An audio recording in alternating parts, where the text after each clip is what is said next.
سے لرزاں ہے انسان کا مرحبا مرحبا، آستان ہے یہ کس شاہ ذیشان کا مرحبا مرحبا، قلب ہے بد سے لرزاں ہے انسان۔ تو آج کی اس محفل کی غرض و غایت یہی ہے کہ ہم اللہ اور اس کے رسول صلی اللہ علیہ وآلہ وسلم کے تذکرے بانداز نظم و نثر پیش کریں۔ تو میں ARYQTV کے کانٹینٹ ہیڈ ممتاز و معروف عالم دین استاذ العلماء حضرت علامہ مفتی محمد عامر صاحب سے گزارش کروں گا کہ آج کی تقریب، آج کی محفل کے اعتبار سے اپنے کلمات سے ہمیں نوازیں۔ اعوذ باللہ من الشیطان الرجیم، بسم اللہ الرحمن الرحیم۔ لقد جاءکم رسول من انفسکم عزیز علیہ ما عنتم حریص علیکم بالمؤمنین رؤوف الرحیم۔ صدق اللہ ومولانا العظیم وصدق رسولہ النبی الکریم۔ اللہم صلی علی سیدنا ومولانا محمد وعلی آل سیدنا ومولانا ومأوانا وملجانا محمد وبارک وسلم علیہ۔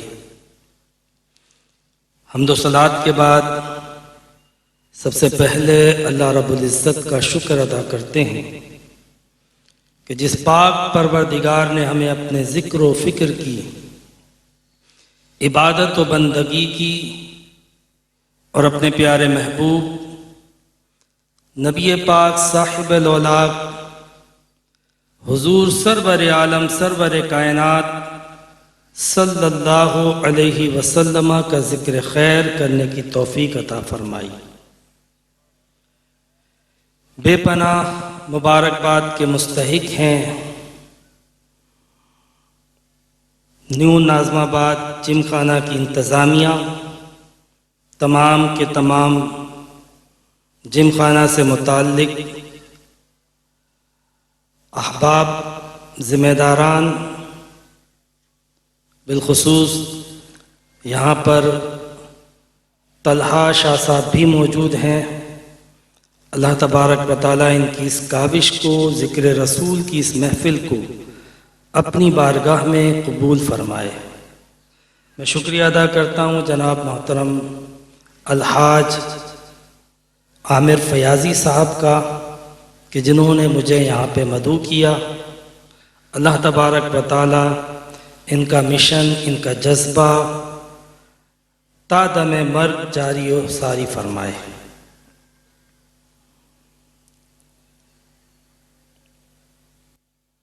حضرت ثمامہ بن اسال رضی اللہ تعالیٰ عنہ آپ فرماتے ہیں کہ اسلام لانے سے قبل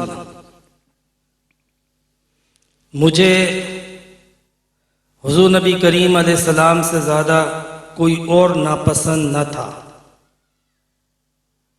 اور اسلام سے زیادہ کوئی اور مذہب ایسا نہ تھا جس کو میں ناپسند کرتا تھا، اور مدینے سے زیادہ کوئی اور بستی نہ تھی جو میری نظر میں سب سے زیادہ ناپسند ہو۔ ایک مرتبہ جب انہیں قید کر لیا گیا، 3 دن تک انہیں باندھ دیا گیا اور پھر چھوڑ دیا گیا۔ حضور علیہ السلام نے فرمایا کہ ان کو چھوڑ دو۔ جب 3 دن کے بعد انہیں چھوڑا گیا تو یہ قریب میں ایک مقام پر گئے، وہاں پہ غسل کیا اور حضور کی بارگاہ میں حاضر ہوئے اور عرض کی یا رسول اللہ میں اسلام قبول کرنا چاہتا ہوں۔ حضور نبی کریم علیہ السلام نے اپنی شفقت اور امت پر مہربانی کے سبب انہیں چھوڑ دیا۔ 3 دن تک حکمتاً انہیں باندھ کے رکھا۔ 3 دن انہوں نے قریب سے اسلام اور مسلمانوں کو دیکھا تو انہیں اندازہ ہوا، اور انہوں نے کہا کہ ایمان لانے کے بعد میری نظر میں حضور سے بڑھ کر کوئی پسندیدہ نہیں، ایمان لانے کے بعد اسلام سے بہتر کوئی مذہب نہیں، اور کہتے ہیں کہ ایمان لانے کے بعد مدینے سے بہتر مجھے کوئی بستی پسند نہ آئی۔ یہ حضرت ثمامہ بن اسال کا تذکرہ تھا۔ حضرت عمر فاروق رضی اللہ تعالیٰ عنہ فرماتے ہیں کہ ایک وقت تھا کہ میں اپنے والد کے دیے ہوئے 40 اونٹ کو نہیں سنبھال سکتا تھا، اور آج وہ وقت آ گیا ہے کہ میں امیر المومنین ہوں اور 22 لاکھ مربع میل زمین کو کنٹرول کرتا ہوں، اس پر میری حکومت نافذ ہے۔ آپ فرماتے ہیں کہ یہ سب اسلام اور حضور کی تربیت کا صلہ ہے۔ حضرت عمر فاروق رضی اللہ تعالیٰ عنہ جب 6 نبوی میں انہوں نے اسلام قبول کیا تھا، تب سے لے کے حضور نبی کریم علیہ السلام کے وصال تک حضور صلی اللہ علیہ وسلم کی خاص صحبت اور قربت کو پایا۔ انہوں نے دیکھا کہ نبی کریم صلی اللہ علیہ وسلم کس انداز سے مشکلات کا سامنا کرتے ہیں، کس انداز سے اعلائے کلمت الحق فرماتے ہیں، کس انداز سے حضور سرور کونین صلی اللہ علیہ وسلم تبلیغ دین کے حوالے سے سنجیدگی کے ساتھ، محنت اور مشقت کے ساتھ، حکمت اور دعوت کے ساتھ اپنے فرائض کو انجام دیتے ہیں۔ حضرت عمر فاروق رضی اللہ تعالیٰ عنہ نے دیکھا وہ وقت بھی کہ جب مسلمان ہجرت کر کے حبشہ جا رہے تھے، پھر وہ وقت بھی دیکھا کہ جب مسلمان ہجرت کر کے مدینہ جا رہے تھے، پھر مدینے میں کس انداز سے نبی کریم صلی اللہ علیہ وسلم نے تمام تر امور کو سر انجام دیا، حضور کی حکمتوں کو، حضور کی سنجیدگی کو، حضور کے طریقہ کار کو حضرت عمر فاروق نے بغور دیکھا، اور اسی کا نتیجہ ہے کہ وہ عمر جو 40 اونٹ نہیں سنبھال سکتا تھا، 22 لاکھ مربع میل زمین پر حکومت کر رہا ہے۔ حضور نبی کریم صلی اللہ علیہ وسلم کی سیرت کے حوالے سے گفتگو کرنے کا مجھے حکم دیا گیا ہے۔ آج کا عنوان محفل حبیب صلی اللہ علیہ وسلم کے حوالے سے سیرت النبی صلی اللہ علیہ وسلم عنوان ہے، اور ہم جب حضور نبی کریم صلی اللہ علیہ وسلم کی سیرت کو دیکھتے ہیں، قرآن پاک میں کئی جگہ پر حضور کی سیرت، حضور کے احوال کا ذکر ہے۔ ان میں سے ایک مقام سورہ توبہ کی آخری آیت میں نے آپ کے سامنے تلاوت کی، جس میں اللہ رب العزت نے حضور علیہ السلام کا تعارف پیش کیا۔ فرمایا لَقَدْ جَاءَكُمْ رَسُولٌ مِّنْ أَنفُسِكُمْ، تم میں آئے ایک رسول تم ہی میں سے، عزیز علیہ ما عنتم، جن پر تمہارا مشقت میں پڑنا گراں گزرتا ہے، حریص علیکم بالمؤمنین رؤوف الرحیم، وہ حریص ہیں تم کو جنت میں لے جانے کے لیے، بے تاب و بے قرار ہیں تمہیں جہنم سے بچانے کے لیے، اور مومنوں پر تو ان کی خاص رحمتیں اور برکتیں ہیں۔ یہ حضور علیہ السلام کا تعارف ہے کہ جب حضور کی بعثت ہوئی، حضور تشریف لائے، جب بھی کوئی آتا ہے تو آنے والے کے بارے میں کئی سوالات ذہن میں ابھرتے ہیں۔ اسکول ہو تو طلباء سوچتے ہیں کہ نیا ٹیچر کیسا ہوگا، سخت ہوگا یا نرم ہوگا، اپنا ہے یا غیر ہے، ہمارے فائدے کے لیے ہے یا ہمارے لیے پریشانی کا باعث بنے گا، ہم پر مہربان ہوگا یا نہیں۔ کوئی نیا افسر آ جائے، کوئی نیا لیڈر آ جائے، نیا وزیر اعظم آ جائے، تھانے میں کوئی نیا تھانے دار آ جائے، تو یہ ساری باتیں، یہ سوالات ذہنوں میں ابھرتے ہیں۔ اللہ تبارک و تعالیٰ نے بھی جب آخری نبی کو بھیجا، حضور سرور کونین صلی اللہ علیہ وسلم کو بھیجا، تو فرمایا کہ لقد جاءکم رسول من انفسکم، یہ کوئی غیر نہیں ہے بلکہ تم ہی میں سے۔ سب سے پہلے یہ بتایا۔ اور اگر انفسکم کی تفصیلات، تشریحات جو مفسرین نے ذکر کی ہیں تو اس میں حضور نبی کریم علیہ السلام کی سیرت اور عظمت کے کئی پہلو نظر آتے ہیں۔ سب سے پہلے تو آپ دیکھیں نا کہ جب حضرت ابراہیم علیہ السلام نے، اسماعیل علیہ السلام نے خانہ کعبہ کی تعمیر کی، اس کے بعد اللہ تعالیٰ سے دعا کی تھی نا، ربنا وابعث فیہم رسولا، اے پروردگار ان میں ایک رسول بھیج۔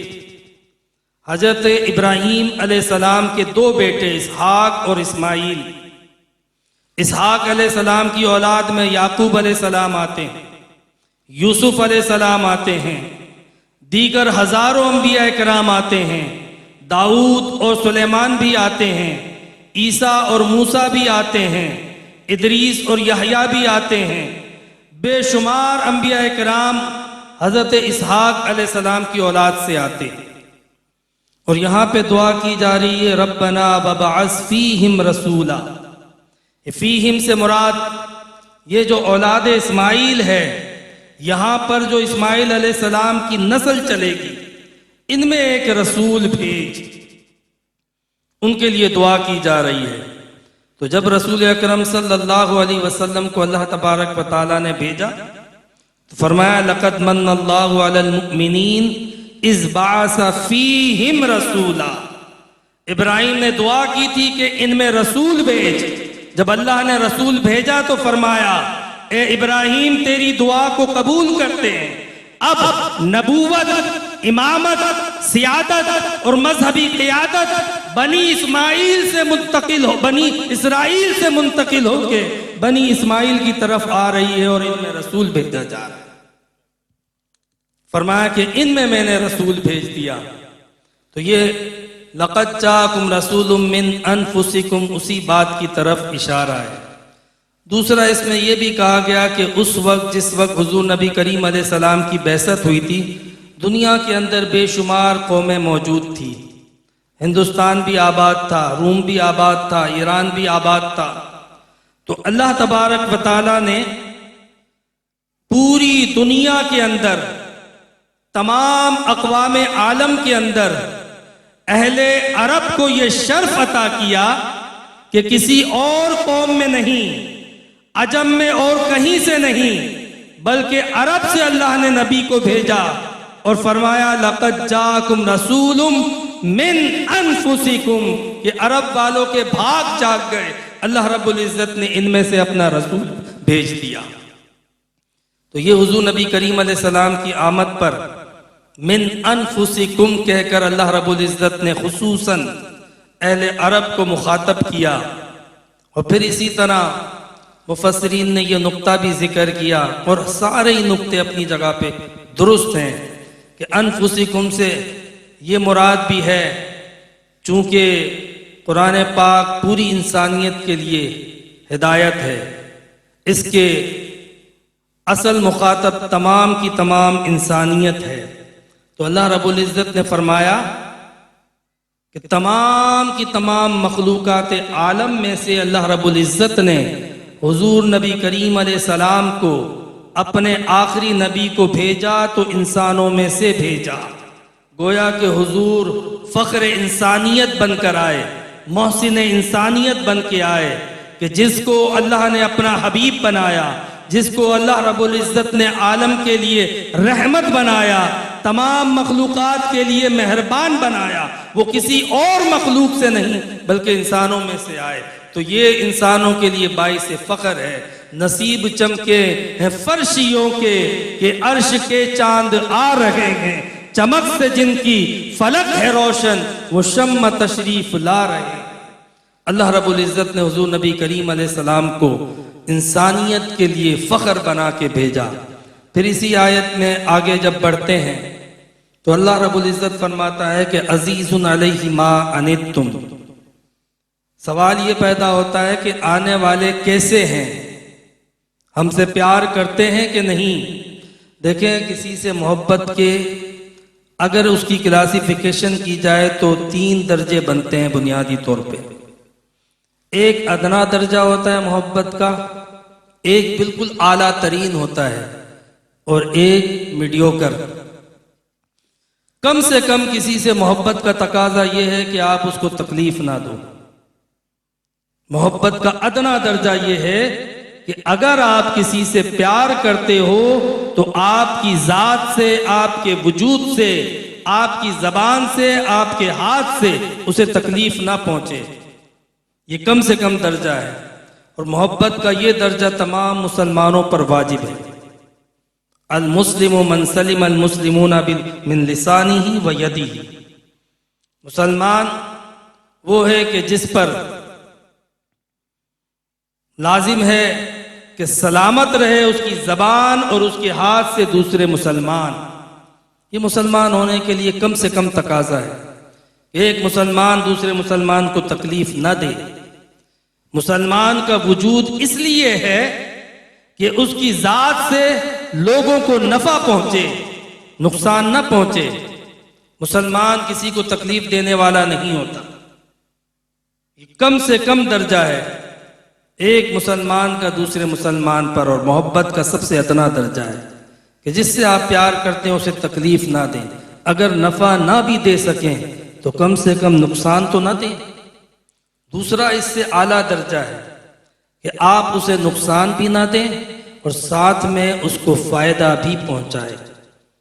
ایسے لوگ بہت کم ہوتے ہیں۔ اگر دیکھا جائے تو ہمیں اطراف میں اتنا خلوص اگر نظر آتا ہے تو وہ ماں کے اندر نظر آتا ہے کہ جس کی محبت بے لوث ہوتی ہے، جو نقصان پہنچانے سے بھی بچاتی ہے اور کوشش کرتی ہے کہ اپنی اولاد کو کسی طرح نفع پہنچائے۔ تھکی ہوئی ہوتی ہے تو کوشش کرتی ہے کوئی تنگ نہ کرے، پریشان ہوتی ہے تو ماں چلی جاتی ہے، پوچھتی ہے بیٹا کیا پریشانی ہے، اور جہاں تک ہو سکتی ہے ماں اپنے اولاد کے لیے مدد کرتی ہے۔ آپ نے دیکھا ہوگا ایک وہ ماں بھی تھی جو حضرت اسماعیل کی ماں تھی۔ جب بیٹے کو پیاسا دیکھتی ہے، بے قرار دیکھتی ہے، تو اس کے لیے پھر جس طرح جو ہے وہ صفا و مروہ کے درمیان دوڑتی ہے، یہ ماں کی ممتا تھی کہ اللہ رب العزت نے زمزم کو جاری کر دیا۔ یہ بے لوث محبت کا نتیجہ ہے۔ ایک وہ ماں تھی، حضرت عیسیٰ کا جب ذکر ہوتا ہے نا، عیسیٰ علیہ السلام کے بارے میں ان کے کمالات کا قرآن جب تذکرہ کرتا ہے، کیا کہتا ہے کہ عیسیٰ علیہ السلام کے بارے میں قرآن کہتا ہے کہ یہ جو ہے وہ مادرزاد اندھوں کو بینائی دیتے ہیں، کوڑ کے مریضوں کو شفا دیتے ہیں، اور کم باذن اللہ کہہ کر مردوں کو جلاتے ہیں۔ پھر اللہ رب العزت فرماتا ہے کیوں؟ اس لیے کہ ان کی والدہ ایک صالح عورت تھی، امہ صالحۃ۔ تو یہ ماں کی برکتیں ہوتی ہیں کہ جب ماں نیک ہو، والدین نیک ہو، تو اس کی برکتیں اولاد کو کس کس جگہ پہ کس کس مقام پر ملتی ہیں۔ وہ ماں ہی تھی نا جس نے نصیحت کی تھی حضرت عبد القادر جیلانی کو، بیٹا جھوٹ مت بولنا۔ کیا کہا تھا؟ جھوٹ مت بولنا۔ اور حضرت شیخ عبد القادر جیلانی سے جب ڈاکو پوچھتے ہیں تلاشی لینے کے بعد تمہارے پاس کچھ نہیں ہے، وہ کہتے ہیں 40 دینار ہے میرے پاس۔ اور پھر اس کے بعد انہوں نے اپنے کپڑے میں باندھے سلے ہوئے وہ دینار جو ہے وہ پیش کر دیے ڈاکوؤں کو۔ وہ کہتے ہیں کہ ہم تو لوٹنے آئے تھے، تم چاہتے تو ہم سے چھپا لیتے، تم نے ہم سے کیوں نہ چھپائے؟ وہ کہتے ہیں کہ میری ماں نے کہا تھا بیٹا جھوٹ مت بولنا۔ وہ ڈاکو حیران ہو جاتے ہیں کہ ایک بچہ اپنی ماں کی محبت میں جو ہے وہ جھوٹ بولنے سے بچ رہا ہے، اور ہم خدا کے بندے ہو کے جھوٹ بول رہے ہیں۔ استغفر اللہ۔ بس یہ حضرت شیخ عبد القادر جیلانی کی ماں کی محبت اور صداقت تھی کہ جس نے ان ڈاکوؤں کو توبہ کرنے پہ مجبور کر دیا۔ وہ بابا فرید کو جب ہم شکر گنج کہتے ہیں نا، کہ جن کے مسلح سے قدرتی طور پہ شکر برآمد ہوتی تھی، یہ واقعات ہیں، ان کی کوئی صحت سند نہیں، مشہور ہوتے ہیں، لیکن یہ واقعات ایسے بھی جھوٹے نہیں ہوتے کہ ہم اس سے جو ہے وہ تذکرے بھی نہ کر سکیں، نصیحت بھی نہ لے سکیں۔ ہاں کوئی شریعت کا حکم، کوئی فرض واجب اس سے ثابت نہیں ہوگا، لیکن واقعات اتنے معروف ہیں کہ ان کی والدہ جب ان کی تربیت کرتی تھی تو ان کو کہتی تھی بیٹا نماز پڑھو گے تو مصلی کے نیچے سے آپ کو کوئی چینی ملے گی، اور وہ رکھ دیتی تھی، مصلی کے بعد موجود ہوتی تھی نماز کے بعد۔ ایک مرتبہ رکھنا بھول گئی، بابا فرید نماز پڑھ رہے ہیں اور نماز کے بعد حسب معمول دیکھا تو ماں نے تو نہ رکھا لیکن خدا نے لاج رکھ لی اور وہ چینی موجود تھی۔ تو ماں کا ذکر تو آپ کو پتہ ہے، اویس کرنی جو ہے وہ ماں کی محبت میں جو ہے وہ حضور نبی کریم علیہ السلام سے ملنے نہیں گئے، ایک ہی دفعہ گئے تھے لیکن ملاقات کا شرف نہ ملا۔ اور پھر یہ اویس کرنی ہے کہ جن کے پاس حضرت علی اور عمر فاروق جاتے ہیں حضور کے حکم پر، حضور کا جبہ پیش کرتے ہیں اور کہتے ہیں حضور نے فرمایا تھا کہ میری امت کی مغفرت کی دعا کرنا۔ یہ مقام کہاں سے ملا؟ ماں کی برکت تھی، ماں کی برکت۔ تو ماں کی جو محبت ہوتی ہے اس کی کوئی انتہا نہیں ہوتی ہے۔ بایزید بستامی فرماتے ہیں کہ میں نے 8 سال خود کو ریاضت کی چکی میں پیسا، 8 سال تک ریاضت کرتا رہا، مگر وہ نہ پا سکا جو میں نے ایک رات اپنی والدہ کی خدمت کی۔ ایک رات میں نے فقط، میری ماں نے مجھ سے پانی مانگا اور اس کے بعد سو گئی، میں ساری رات پانی لے کے کھڑا رہا۔ کہیں ایسا نہ ہو میں چلا جاؤں اور میری ماں اٹھے اور پھر پانی طلب کرے اور نہ پائیں، اس خیال سے میں ساری رات کھڑا رہا اور پوری رات میری والدہ سوتی رہی، جب اٹھی تو میں نے پانی پیش کر دیا۔ وہ ایک رات میں نے جو ماں کی خدمت کی، اللہ رب العزت نے ولایت میں بلند مقام عطا کر دیا۔ تو یہ ماں ہوتی ہے، ماں کی قدر کرو۔ ماں کی محبت بے لوث محبت ہوتی ہے۔ تو ماں جو ہے وہ صرف نقصان سے نہیں بچاتی بلکہ نفع بھی پہنچاتی ہے، نفع رساں ہوتی ہے اولاد کے لیے۔ اور پھر اس سے بڑھ کر ایک محبت ہوتی ہے جو سب سے اعلیٰ ترین محبت ہوتی ہے کہ اس کو نفع بھی پہنچایا جائے اور نقصان سے بھی بچایا جائے، اور نقصان نہ میری ذات سے پہنچے نہ کسی اور سے پہنچے۔ قرآن نے جب حضور کا تعارف کروایا نا تو کہا کہ عزیز علیہ ما عنتم، لوگوں ذرا توجہ کرو، جس نبی کا کلمہ پڑھتے ہو نبی تم سے کتنا پیار کرتے، وہ چاہتے ہیں کہ ان پر کوئی مصیبت نہ آئے۔ تمہارا مشقت میں پڑنا نبی پر گرا گزرتا ہے، وہ کوئی بھی مشقت ہو، وہ ظاہری ہو کہ باطنی ہو، دنیاوی ہو کہ اخروی ہو، جسمانی ہو کہ روحانی ہو، کوئی قسم کی مشقت تکلیف میرے آقا کو گوارا نہیں کہ میرے امتی تک پہنچ جائے، وہ برداشت نہیں کرتے ہیں، اتنا پیار کرتے ہیں تم سے۔ جتنی بھی تکلیفیں تھیں، انسانوں کو اذیت دینے والے نظام کو اکھاڑ کے پھینک دیا میرے آقا نے، جاہلانہ رسموں کو اپنے قدموں تلے رون کے رکھ دیا میرے آقا نے کہ ان رسموں کی وجہ سے میری امت کو تکلیف نہ پہنچے۔ ایسی محبت کرتے ہیں آقا ہم سے۔ حضور نبی کریم صلی اللہ علیہ وسلم مسواک سے بہت پیار کرتے تھے، بہت محبت کرتے تھے اور اکثر مسواک فرمایا کرتے تھے، اور آپ فرماتے تھے کہ اگر میری امت پر مجھے مشقت کا اندیشہ نہ ہوتا تو میں ان پر واجب کر دیتا۔ اتنی پسند کرتے تھے لیکن واجب نہیں کی کہ کہیں آپ لوگ آزمائش میں نہ آ جاؤ۔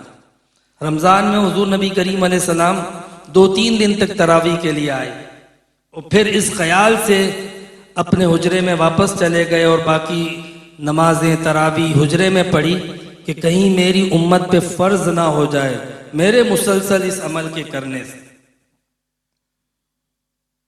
حضور نبی کریم علیہ السلام نے ایک مرتبہ رات کو تاخیر سے نماز پڑھی آخری پہر میں اور فرمایا کہ یہ پسندیدہ وقت ہے، لیکن میں اسے مستقل نہیں پڑھتا کہ کہیں میری امت مشقت میں نہ آ جائے۔ آپ سوچو تو صحیح نا کہ کوئی کام حضور علیہ السلام کرتے تو اس خیال سے کرتے کیونکہ حضور کا عمل، حضور کے اقوال، حضور کے افعال، حضور نبی کریم صلی اللہ علیہ وسلم کے فرمان، حضور نبی کریم صلی اللہ علیہ وسلم کا ہر فعل وہ سیرت بنتا ہے، سنت بنتا ہے، شریعت بنتا ہے۔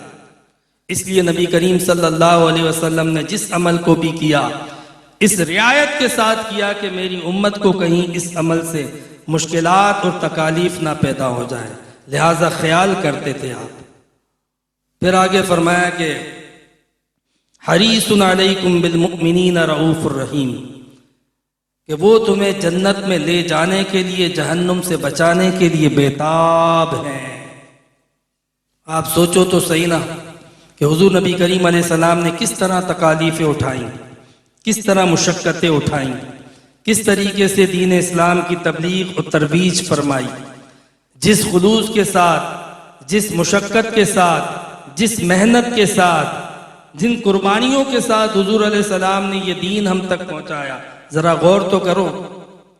اس سے پہلے امتیں بھی گزری تھی، اگر وہ فرما برداری کرتی تو ٹھیک ہے، اگر نافرمان رہتی تو پھر ان کے لیے بدعا کی جاتی اور عذاب آتا۔ کتنی قوموں پر عذاب آیا، لیکن حضور نے کبھی بدعا نہ کی، کبھی بدعا نہ کی۔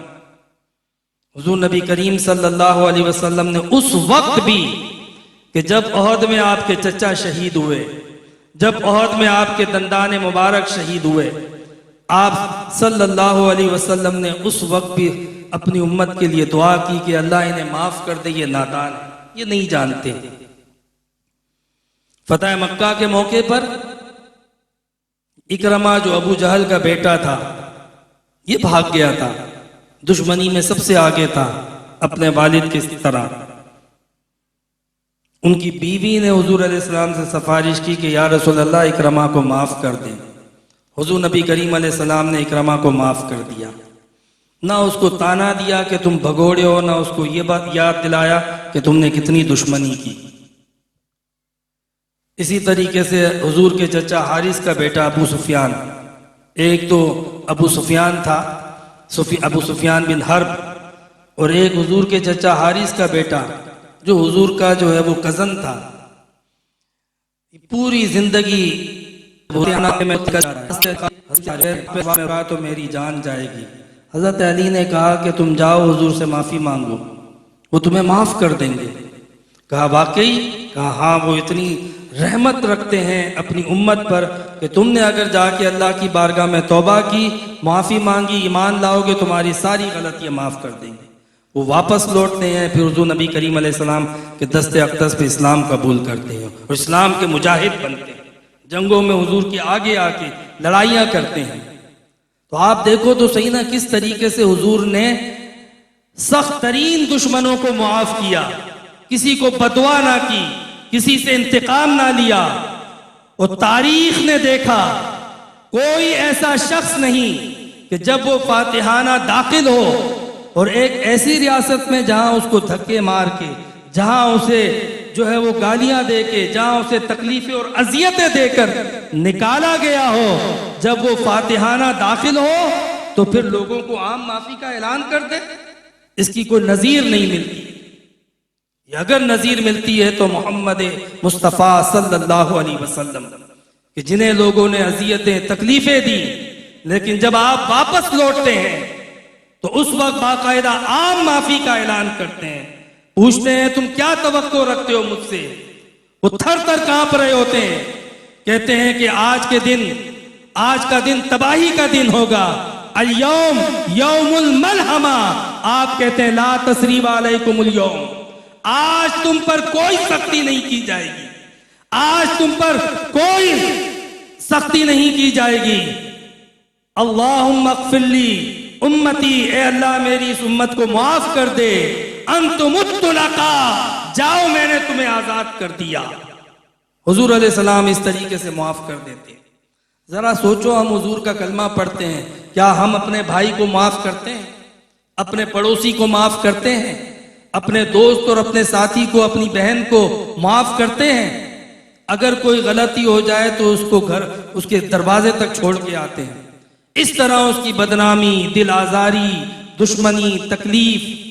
یار ہم حضور کے امتی ہیں، حضور کا کلمہ پڑھتے ہیں، حضور سے محبت کا دم بھرتے ہیں، کیا ہو گیا ہے؟ حضور کے امتی ہیں صلی اللہ علیہ وسلم۔ اس وقت اگر میں آپ کے سامنے حضور علیہ السلام کے معجزات اور کمالات کا ذکر کروں جو بارہا میں کرتا رہتا ہوں تو ایک کیفیت الگ ہو جاتی ہے۔ سیرت کی بات کرتے ہیں چونکہ اس کے اندر ایک عمل، ایک کردار پیش کرنا ہوتا ہے، تو تھوڑا سا سننے میں ضعف ایمان کے باعث کمزوری آ جاتی ہے۔ میں اگر ذکر کروں نا کہ حضور نبی کریم صلی اللہ علیہ وسلم نے ڈوبے ہوئے سورج کو پلٹا دیا، حضرت علی کی نماز عصر جو ہے وہ قضا ہو رہی تھی، حضور علیہ السلام جو ہے وہ حضرت علی کی گود میں سر رکھ کے لیٹے ہوئے تھے، حضرت علی سورج کو دیکھتے تھے بار بار اور اپنی نماز، حضور کی نیند کو دیکھتے تھے، یہاں تک کہ سورج ڈوبتا ہے، علی کی آنکھوں سے آنسو ٹپکتے ہیں، حضور علیہ السلام بیدار ہوتے ہیں، پوچھتے علی کیا ہوا، کیوں رو رہے ہو؟ عرض کرتے ہیں یا رسول اللہ نماز عصر نہیں پڑھی۔ حضور اللہ کی بارگاہ میں دعا کرتے ہیں اللہم انا علیکا فی طاعتک و فی طاعت رسولک فردد الشمس، اے پروردگار علی تیری اور تیرے رسول کی اطاعت میں تھا، مولا سورج کو پلٹا دے، سورج پلٹ جاتا ہے اور علی اپنی نماز عصر دوبارہ سے ادا کرتے ہیں۔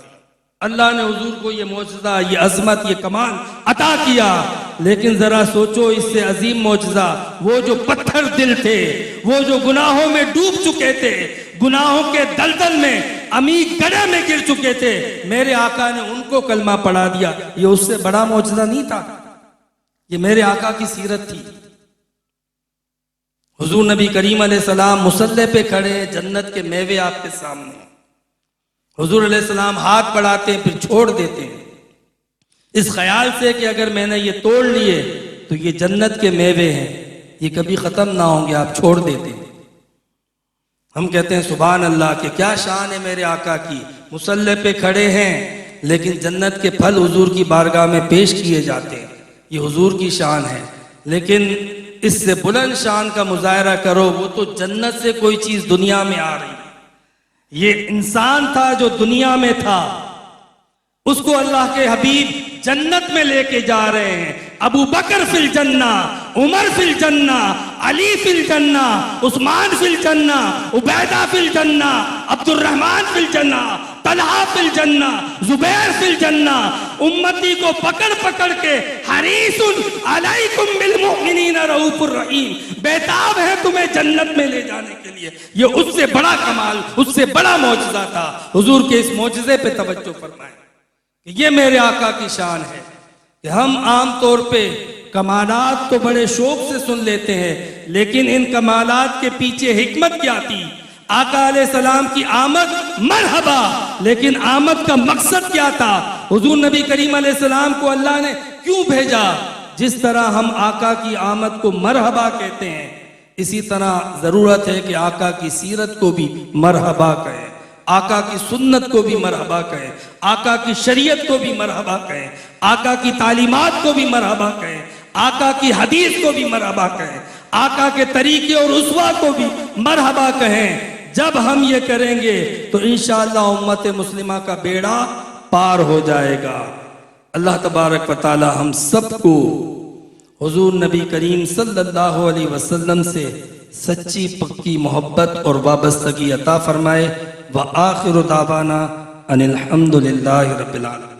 آستان ہے یہ کس شاہ ذیشان کا، مرحبا مرحبا، قلب ہے بد سے لرزاں ہے انسان کا، مرحبا مرحبا۔ آستان ہے یہ کس شاہ ذیشان کا، مرحبا مرحبا، قلب ہے بد سے لرزاں ہے انسان۔ المدد یا حضرت شیخ عبد القادر جیلانی رحمت اللہ علیہ نے فرمایا، تو نفس کی تمنا پوری کرنے میں مصروف ہے اور وہ تجھے برباد کرنے میں۔